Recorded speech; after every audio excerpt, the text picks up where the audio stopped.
Hi guys, kain tayo. Nakabihis na pala ako kasi duty na naman maya maya. Ito pagkain ko. Diet muna si ako ngayon kasi bawas-bawasan natin yung taba natin.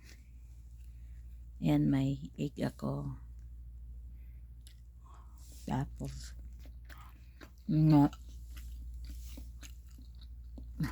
carrots.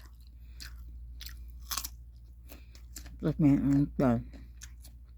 sili green yung malaki. Tapos pepino.